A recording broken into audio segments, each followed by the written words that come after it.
como esse mês eu me propus a ler histórias mais de terror, então assim, eu separei uma pilhazinha. Piranesi eu acho que não é, tá? Mas Frankenstein, O Médico e o Monstro, Carmila. Vou tentar ler alguns contos do Poe daqui também, que eu já li alguns. Então eu vim falar aqui rapidinho sobre o que eu já li dessa minha pilha até o momento, que foi, primeiramente, Carmila e o Vampiro, que são as duas histórias que tem nessa edição aqui. Eu gostei bastante dessa edição, ela é bem legal, ela tem introduções para cada uma dessas histórias.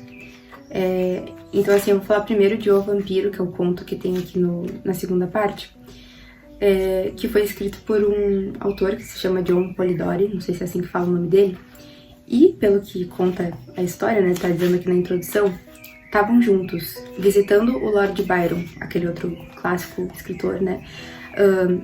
Tava o Percy e a Mary Shelley. A Mary Shelley é a autora de Frankenstein, pra quem não sabe.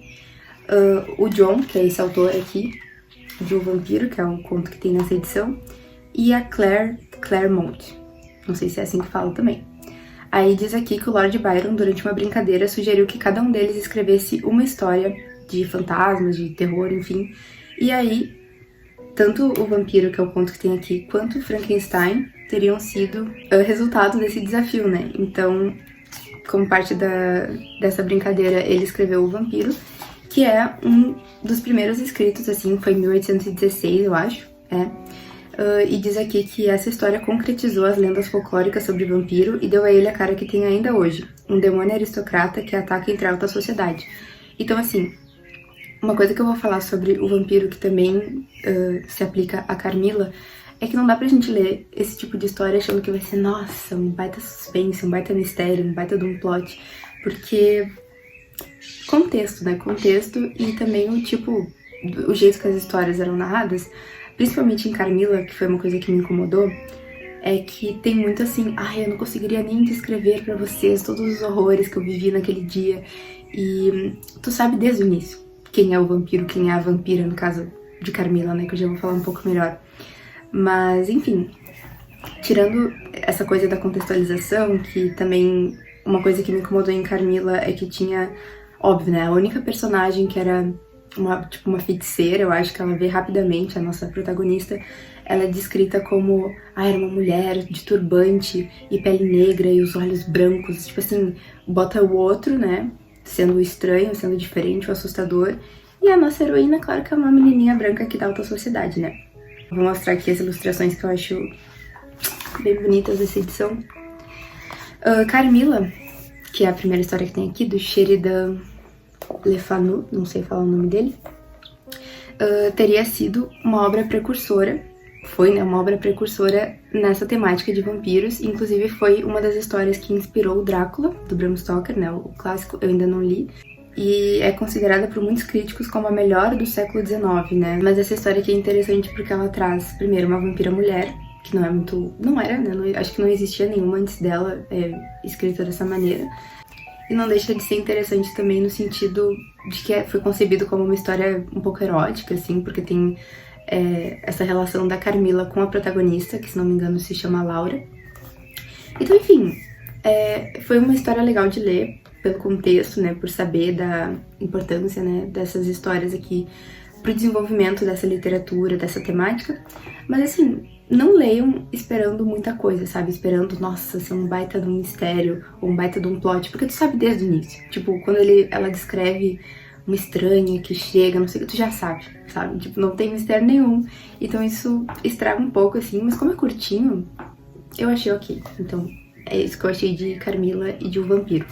E outro que eu já li, no caso não foi esse livro inteiro, eu só li o primeiro conto, A Mão do Macaco.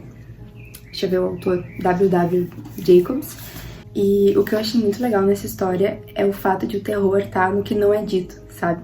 Então, assim, acontece uma coisa, sobrenatural ou não, pode ter sido apenas uma coincidência, e o que acontece depois, eu não vou dar spoiler, obviamente, tu fica muito imaginando o que é, termina de uma forma bem aberta, assim, então pra quem não gosta de finais abertos, não sei se vai gostar muito, mas o negócio do assustador tá no que a gente imagina, sabe? E a gente também fica especulando se foi aquilo ou não, o que era exatamente. Enfim, eu achei bem interessante.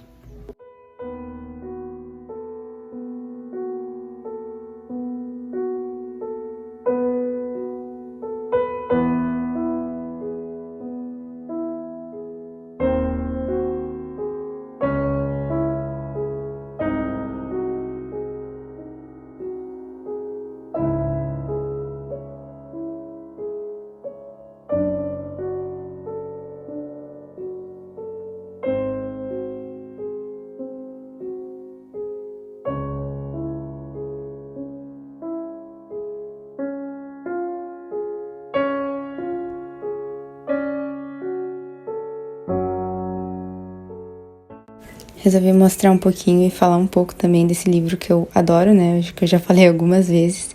Aí eu tava lendo o capítulo sobre o livro de horas da Joana de Navarra. E eu tô mostrando aí os facsímiles das páginas, né, dos manuscritos. Ele explica muitas coisas dessas decorações. Uma característica desse manuscrito especificamente é que a Joana de Navarra aparece, né, nas ilustrações, tem retratos dela. E isso é muito interessante. Nessa página aí é um calendário. E ele é sensacional, porque ele explica o que é, né, o livro, o manuscrito, quem são as pessoas, os personagens, né, tanto que aparecem, ou nesse caso de quem era, né, aí no caso da Joana, rainha de Navarra. Ele mostra páginas, cantos que tem assinaturas, ele fala da história de como esse manuscrito chegou até nós hoje, onde é que ele ficava, o que é um livro de horas, né, tem vários tipos diferentes de manuscritos aqui. Então aí tem a definição, né, era um livro de oração para leigos, e no caso esse era da Joana de Navarra. Ele mostra a sala da biblioteca onde ele teve acesso, né, ao manuscrito, e por essas e outras coisas que eu adoro. Aqui é a história de como esse manuscrito foi encontrado, que é muito interessante também, é muito, muito legal. E ele faz isso com todas as obras, né, cada um dos manuscritos que ele se propõe a mostrar, né, ele explica toda essa história. E mostra também como é que seria o tamanho do livro. Então esse era um livro pequenininho, né, como dá pra ver. E é basicamente isso.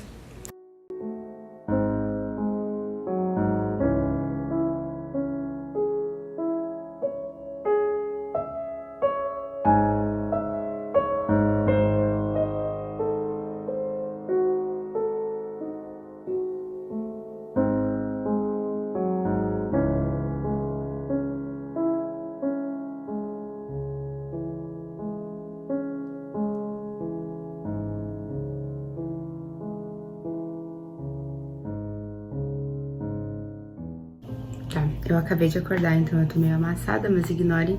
Eu quero falar desse livro aqui, que eu terminei de ler ontem. Na verdade, a história em si eu terminei ainda em outubro, que fazia parte da minha ideia de ler livros, já falei, né? Enfim, nessa temática. E depois, quando eu terminei a história, vou mostrar pra vocês aqui a diferença, ó. O livro mesmo começa aqui, ó. Então isso aqui é a história, e isso aqui tudo é introdução e prefácio. E é sensacional. Isso aqui, primeiro que a história eu adorei. Eu achei, assim, pro momento que foi escrita, isso aqui me lembrou muito, assim, o tanto que eu gosto do Oscar Wilde. E foi muito legal que na introdução, ou no prefácio, o autor menciona, né, essa relação de inspiração que teve, né, o Wilde. E, ai, tem tantas relações legais. E eu não quero dar spoiler, porque eu acho muito interessante tu ler o livro primeiro, né, tipo, ler a historinha antes de tudo. E quando tu termina, tu volta pra esse início e tu lê a introdução, daí tu tem uma ideia de como foi a recepção da história, que no caso foi muito bem vendida. Tem o fato de que ela foi escrita pro Natal, porque tinha esse costume de ter histórias horripilantes pra esse período do ano lá. E uma das coisas que mais me chamou a atenção, assim, primeiro, tem toda uma relação com a psicanálise, com a questão do duplo, do outro, aquela relação entre bem e mal, que é intrínseca, assim, do ser humano. Eu tô tentando falar de forma bem vaga, pra não dar spoiler da história. Eu já sabia, mais ou menos, o grande spoiler, né? Mas eu achei que a história foi tão bem construída que eu poderia já saber tudo e ler a história já sabendo e tudo bem. Ou poderia ler sem saber de nada e eu ia achar bem legal. Eu acho que foi muito bem escrita essa história, eu gostei bastante. Ela é do finalzinho do século XIX, acho que 1885 que ela foi publicada. Isso, pelo Robert Louis Stevenson. E outra coisa que eu gostei muito aqui, primeiro tem a questão de que geralmente o gênero gótico, né, essa ficção mais de horror, gótica, era sempre colocada antes desse livro aqui, lá em um castelo, de uma forma bem distante, meio que afastava. Era, um lugar da Espanha ou lá na Itália. Então esse tipo de história se passava nesses lugares longínquos, né? E uma das inovações do Stevenson aqui foi colocar a história de horror em Londres, né? Então, meio que inserir nesse contexto contemporâneo ali. E a outra coisa que é muito interessante que essa introdução fala é que tem uma abordagem alegórica da geografia de Londres. Então, tipo, ele especifica muito pouco as localizações, então a gente sabe que é Londres, mas quase nada é identificável, tem poucos lugares que a gente consegue identificar onde é que são. E tem a questão da casa, tem várias metáforas, assim, que, assim, é uma delícia quando tu descobre e quando tu percebe, e se tu não perceber, não tem problema, porque a introdução fala disso também. Então aqui eu coloquei algumas coisas. Ele menciona muito o Oscar Wilde, que é um autor que eu adoro.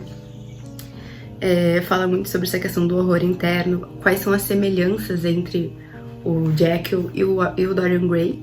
Então, assim, ó, eu amei esse livro, eu recomendo muito pra quem quiser ler uma ficção, assim, gótica, sabendo que é do século XIX, né? Então, e é curtinha, é muito boa de ler. Essa introdução e o prefácio são sensacionais, e por isso que eu amo as edições da Penguin. E era isso.